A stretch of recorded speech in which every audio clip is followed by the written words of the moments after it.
اعوذ باللہ من الشیطان الرجیم بسم اللہ الرحمن الرحیم سورۃ القلم۔ اب یہ جو ہے سورہ ملک یہ منفرد ہے، جیسے سورہ قاف اس مجموعے میں منفرد تھی، باقی وہ 6 صورتیں جوڑوں کی شکل میں تھی۔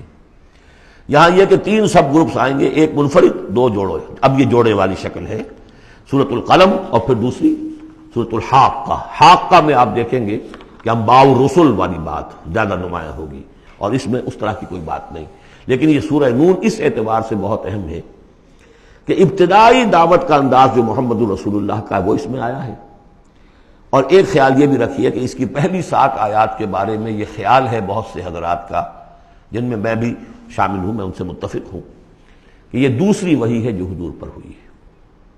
اس لیے کہ جو پہلا جب آپ نے آ کے بتایا مجھ پر وحی آئی ہے، فرشتہ آیا تھا، تو پہلا تاثر جو لوگوں کا تھا وہ یہی تھا کہ معلوم ہوتا ہے کوئی دماغی توازن ٹھیک نہیں رہا، یہاں کہیں کوئی جن آ گیا ہے، آسیب آ گیا۔ وہ جنات سے واقف تھے، فرشتوں سے واقف ہی نہیں تھے، تو کوئی جن ہے، کوئی بدروح ہے، وہ آ کر ان پر سوار ہو گئی ہے۔ اچھے بھلے آدمی تھے، تو ایک ہمدردانہ انداز میں بھی کہا گیا، اور جو لوگ مخالفین تھے، ہر شخص کے ہوتے ہیں، انہوں نے اس کو ایک دوسرے انداز میں بھی بیان کیا۔ اس کا حضور پر فوری طور پر جو ہے، دیکھیے ابتدائی طور پر جب تجربہ ہوتا ہے تو اس کا صدمہ بہت شدید ہوتا ہے۔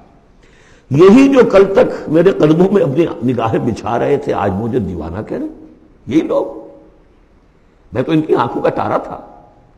تو صدمہ بھی شدید تھا۔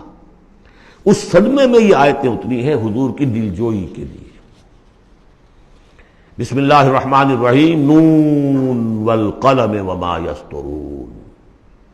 یہ آخری اور تیسری صورت ہے جو ایک حرف سے شروع ہوئی ہے، نون سے۔ سورہ قاف، سورہ صاد ہم پڑھ چکے ہیں۔ قسم ہے قلم کی اور جو کچھ یہ لکھتے ہیں، یعنی جو بھی انسان کا علمی ذخیرہ آج تک کا ہے وہ اس پر گواہ ہے۔ کس پر؟ ما انت بنعمت ربک بمجنون، کہ اے محمد آپ اپنے رب کے فضل و کرم سے مجنون نہیں۔ بھلا مجنون ایسے ہوتے جنہوں نے کہا جھک ماری، جنہوں نے کہا حماقت کا ثبوت دیا۔ ایسی پاک اور صاف زندگی، ایسی طہارت والی زندگی، پاکیزگی والی زندگی، ایسے بلند اخلاق، ما انت بنعمت ربک بمجنون، آپ ان لوگوں کے کہنے کا آپ اتنا اثر نہ لیجئے، آپ اپنے رب کے فضل و کرم سے کوئی مجنون نہیں ہے۔ وَإِنَّ لَكَ لَأَجْرًا غَيْرَ مَمْنُونٍ، اور یقیناً آپ کے لیے تو وہ اجر ہے کہ جو غیر منقطع ہے، جس کا سلسلہ کبھی ختم ہی نہیں ہوگا۔ وَإِنَّكَ لَعَلَىٰ خُلُقٍ عَظِيمٍ، اور آپ تو ہے خلق عظیم کے اوپر فائز ہیں۔ معراج انسانیت پر تو حضور پہلے ہی فائز تھے۔ یہ تو معراج نبوت و رسالت ہے جو اب شروع ہو رہی ہے۔ معراج انسانیت پر تو محمد رسول اللہ اپنے اخلاق، اپنے کردار، اس کے اعتبار سے معراج انسانیت پر تو پہلے سے۔ انک لعلی خلق عظیم، بڑے اعلیٰ اخلاق اور بڑے اونچے کردار پر آپ ہیں۔ فستبصر ویبصر، دیکھیے کیسے جیسے کہ کوئی بڑا چھوٹے کو سمجھاتا ہے۔ دیکھیے آپ ایسی فکر نہ کریں، ان قریب آپ بھی دیکھ لیں گے اور یہ بھی دیکھ لیں گے، بالکل کھل جائے گی بات۔ بِأَيِّكُمُ الْمَفْتُونُ، کہ آپ دونوں میں سے کون تھا کہ جو فتنے میں مبتلا ہو گیا تھا، محمد ابن عبداللہ ابن عبد المطلب، یا یہ جو کہہ رہے ہیں کہ یہ پاگل ہو گئے یا ان کو جنون کا عارضہ ہو گیا؟ کون بچل گیا تھا، کون فتنے میں آ گیا تھا؟